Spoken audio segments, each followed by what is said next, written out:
Electromagnetic waves वाले chapter में मैंने तुम्हें बोला था, ये याद कर लेना, ठीक।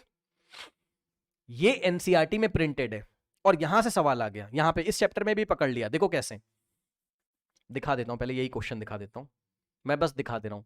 ये क्वेश्चन है आपका, LED is constructed from gallium arsenide arsenic phosphide semiconductor material, है ना, ये मटेरियल का नाम है, इससे लेना देना नहीं आपको, ठीक है। The gap of this is this, मतलब 1.9 इलेक्ट्रॉन वोल्ट इसका गैप है। Calculate the wavelength of the light emitting, है ना। अब सुनो ध्यान से भाई, सीधी सी बात है, ध्यान समझिए जरा। देखिए हमारे पास ये देखिए एनर्जी दी हुई है, ये एनर्जी हमें दी है कितनी, बताना जरा, 1.9 इलेक्ट्रॉन वोल्ट। अगर जूल में करोगे तो क्या करोगे इसको, ठीक है, इलेक्ट्रॉन वोल्ट को जूल में करने के लिए हम 1.6 into 10 raise to the power -19 से मल्टीप्लाई करते हैं, बोलो हाँ। तो इसको मल्टीप्लाई करेंगे 1.6 into 10 raise to the power -19 से, तो जूल में आ जाएगा, सब कुछ मॉडर्न फिजिक्स में आपको पढ़ाया हुआ है, ठीक है। तो ये एनर्जी आ गई। अब आप मुझे बताओ फॉर्मूला क्या लगाओगे यहां पर हमारे पास, लेमडा, या आप देख लीजिए E इज इक्वल्स टू क्या होता था, एच सी बाय लेमडा। तो लेमडा यहां से निकल के आ जाएगा E इंटू एच इंटू सी अपॉन में E, एनर्जी। अब देखो H की वैल्यू उन्होंने दिया हुआ है, इसलिए हम किसी शॉर्टकट मेथड से नहीं जा रहे हैं ना, हम पूरा रखेंगे। H की वैल्यू क्या आ गई, 6 पॉइंट जो भी दिया हुआ है, और C की value 3 into 10 to the power 8, ये 10 टू द पावर 8 लिखा हुआ है, संभाल लेना इसको, मीटर पर सेकेंड, ठीक है ना, ठीक है। अब आप मुझे बताओ कि यहां पे देखो नीचे E रखा 1.9 इंटू 1.6 इंटू 10⁻19 जूल में आ जाएगा, और HC को रखा और सॉल्व कर लिया, तो ये लैम्डा हमारा किस में निकल के आया, मीटर्स में निकल के आया, बोलिए हाँ। 6.54 इंटू 10⁻⁻7 मीटर निकल के आया। अब इसको आप क्या करोगे, इसको 2 पॉइंट उधर लेके जाओगे, डेसिमल को, ये डेसिमल को वहां लेके जाओगे, तो 10 की पावर में -2 और हो जाएगा, यानी कि 10 की पावर -9 हो जाएगा, ठीक है। तो 10 की पावर -9 को लिखोगे नैनो, बोलो हाँ, और बन जाएगा नंबर 654 नैनोमीटर। आया, जल्दी से बताइए, कैलकुलेशन तो आप बाद में करोगे, सब छोड़ो, आया, आया।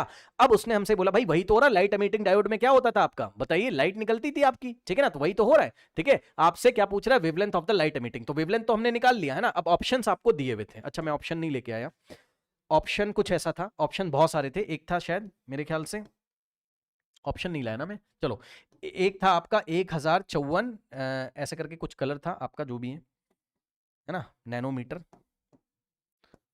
और इसके साथ एक और ऑप्शन था, ध्यान से सुनिएगा, ये ऑप्शन था 654, ध्यान सुनिएगा, नैनोमीटर, और लिखा था ऑरेंज कलर, ठीक। और एक ऑप्शन था आपके पास 654 नैनोमीटर रेड कलर। अब इसमें कंफ्यूज, देखो ध्यान से समझो, पहले आप ये समझो कि अगर इतना नैनोमीटर आया है हमारे पास, ठीक, अच्छा नीचे आपको अब ये बताना था कि ऑरेंज है या क्या है ना, तो देखो 1054 तो आ नहीं रहा, ये ऑप्शन तो क्या, अब कंफ्यूजन इन दोनों में से था, कंफ्यूजन इन दोनों में से था कि हम रेड चूज करें या ऑरेंज चूज करें, ये दिक्कत है, बात समझ में आई। तो ये भाई डेटा के साथ चले गए, आपको जाना पड़ेगा यहाँ पर डेटा के साथ, ठीक है।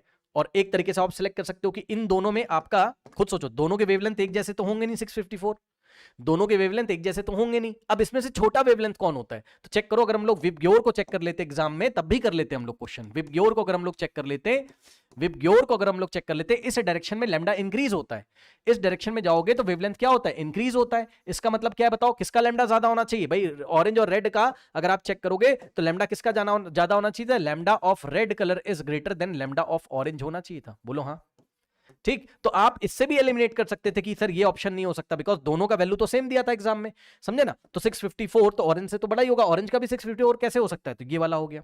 पर फिर भी मैं आपको बोलूंगा कि एनसीईआरटी में आप यहां पे जब जाएंगे तो चेक कर लीजिए, ये देखिए, ये रेड कलर में अगर आप जाएंगे स्टूडेंट्स, ठीक है ना, तो देखो 650 से लेके, मतलब आता तो यहीं से, बट 650 से बड़ा होगा ना, 654 नैनोमीटर, और 700 तक जाओगे तो रेड कलर मिलेगा, समझे ना। तो डेटा पे खेल रहा है, समझिए जरा। और अगर उधर चले जाओगे आप भाई, 1000 आपको 1054 दिया था, 1054 वो कहां मिलेगा, वो इधर मिलेगा, लॉन्ग रेडियो वेव्स की तरफ।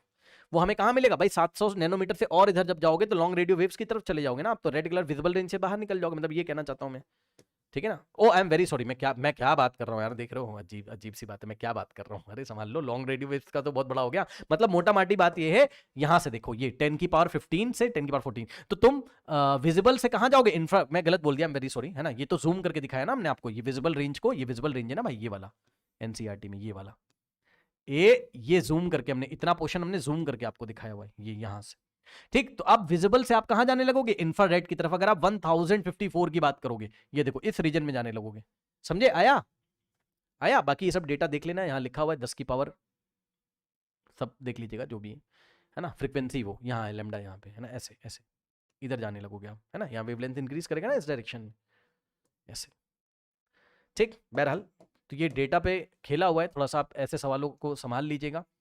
आप देखते हो बार बार वो यहाँ से सवाल पूछता है, ठीक है।